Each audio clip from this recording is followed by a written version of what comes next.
Photos of all the people I knew. Me husband. Me children. You didn't know that, did you, Mrs. M? No. No, nobody knew. Not even B.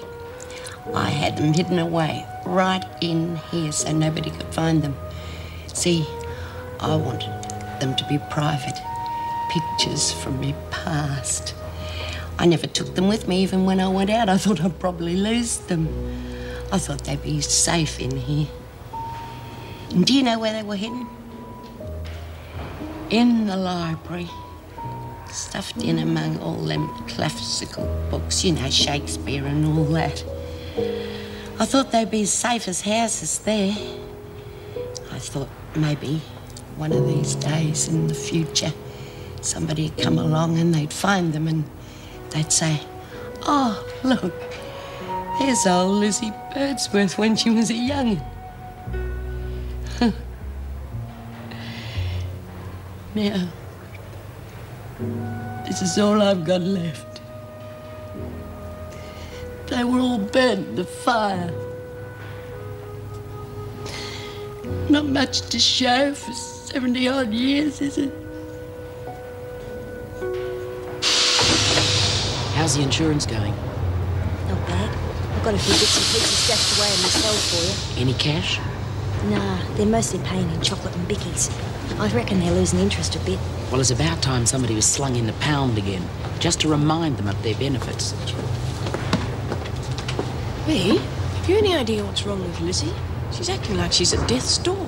Is she, Mrs. M? I haven't noticed. Well, evidently she got a letter from a friend who's very sick, and now she's convinced herself that she's next. Oh, yeah, the letter. She did go a bit strange after she read that. I wouldn't worry, just one of her funny moods. You know what old people are like.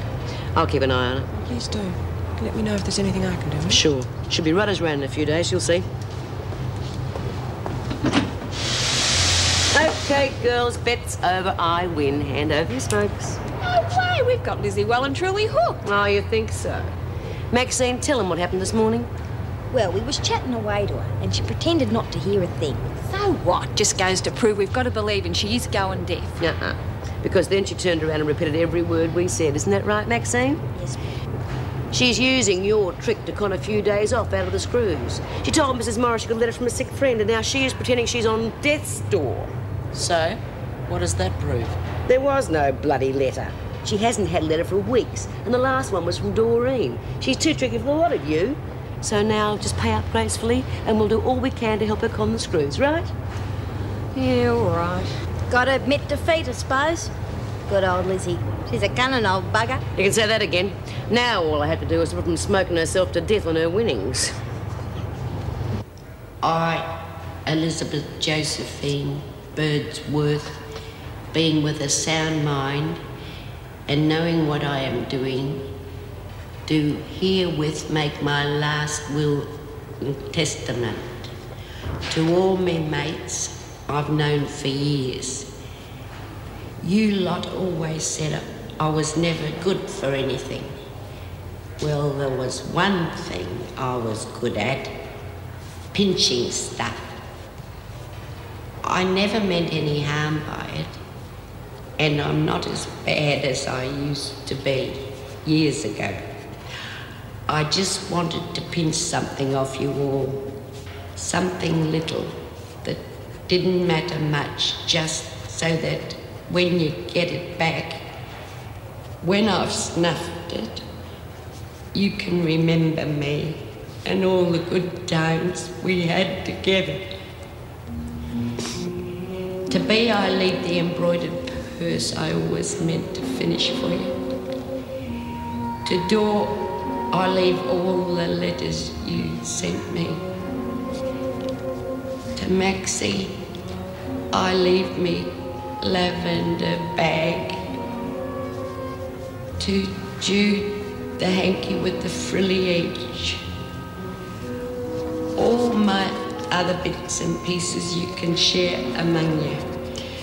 I'm sorry there is not much, but when you've spent as much time inside as I have, you find you haven't got much to show for it. There's always some bugger pinching it.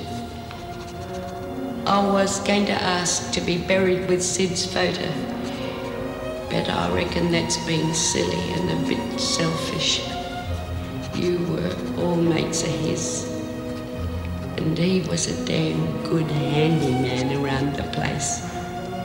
So I'm leaving his photo in the prison. Seeing as I'll be 6 foot under when this is read, I reckon it's about time I came clean about the fire that burnt Sid's house down. It was me that started it. No. Margaret, let them find that out for themselves. Well, I've come to see my wife. It's been arranged. Oh, yes, Mr. Young, isn't it? Yeah. Sign in, please. Thanks. So you've arranged this visit for Mr. Young, Mrs. Powell? Yeah, that's right. Good morning, Mr. Young. Hello. Oh, yeah, I've got the keys to Mrs. Morris's flat. Wardrobe's not quite finished yet. I've just got to hang the doors, but I can do that when there's somebody there. Right, thank you. Would you supervise the visit, please, Miss Ferguson? Certainly. This way, Mr. Young.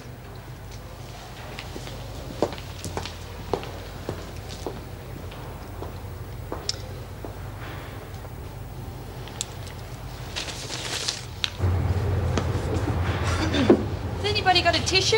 Yeah, but it's second hand. Ta. I had some in me cell and some rotten mongrels pinched them. Aha! The Peter thief strikes again. You've been trying to drum up business, Nola. Sure. Half-empty boxes of tissues are a great line. Real profitable. But you can't trust anybody in here. They're all bloody criminals. I'm not the only one that's lost stuff. I just saw Babs in the corridor. Her nail clippers are gone. No great loss. She's always biting her nails anyway. Yeah, but she can't put her foot in her mouth, can she? All right, you lot, stop chattering and get back to work. Come on, Young. Move it. You've got a visitor.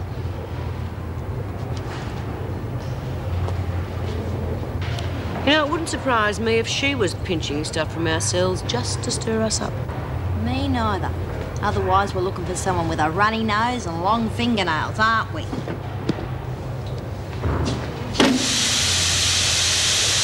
I'll be supervising your visit, Young. Suppose you would have preferred Mrs. Powell. Why should I care? Oh, well, she has been helping you and your family, hasn't she? I mean, running around looking for housekeepers, that sort of thing. You should consider yourself very lucky. She doesn't usually do that sort of thing. But then I suppose she's missing her own family. What do you mean?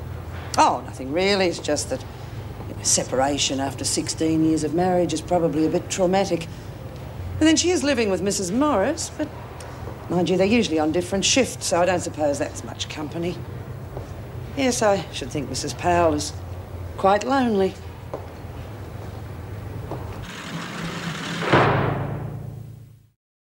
Kids behaving themselves? Yeah, they're whinging a bit, actually, about coming to visit you at my aunt's. Managed to store them so far. How are they getting on with this housekeeper? Oh, great. She's terrific. She plays games with them, feeds them bickies, lets them watch as much TV as they like. Sounds like she's spoiling them to me. Oh, they'll survive, love. We were lucky to get her. Yes.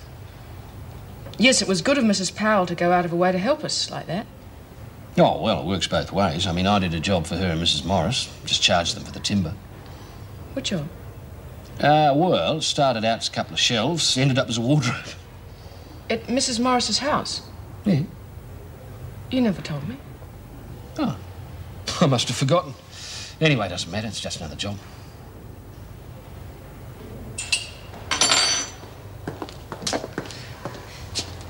You okay? Me? Yeah, I'm fine. Oh, I'll get it. Staff room, Meg Morris speaking. Oh, hello, Meg. It's Patrick. Oh, hello, Patrick. Is Colleen there? Just a minute. Make some excuse. I don't want to talk to him, please, Meg. Colleen, you're putting me in a very awkward position. Patrick's as much my friend as you are. Now, if you don't speak to him, he'll ask questions. And after last night, I'm not prepared to lie to him. Thanks a lot. I'm sorry.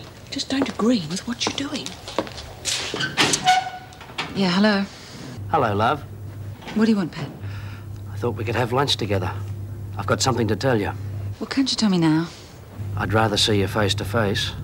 All right, it'll have to be somewhere close. I don't have time to go travelling all over the place.